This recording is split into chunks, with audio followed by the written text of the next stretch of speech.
Mez tym bych ja so potom 7 posta wudała, od toho časa říkam Kučanková. A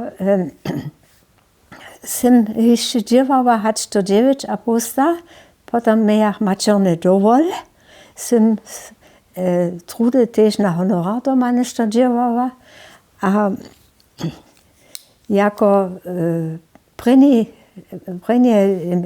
dělala místnom v nakladnictve mějach ja potom na základě někako myslenia na pomeniu dělat. A to byše první číslo 1960, novemberské číslo jsem já jako první měla na starosti, ale najprve junu, dokud po mačerném dovolu bych doma a nejsem na dživo chodila, a ta jsem já tam na honorár mohla.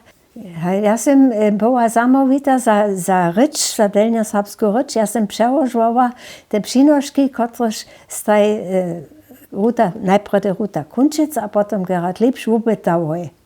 Jako byše potom Křešťan Krauc, ja nevím, kde je tun byl, tam započal šéfredaktorstvo Vukoněč.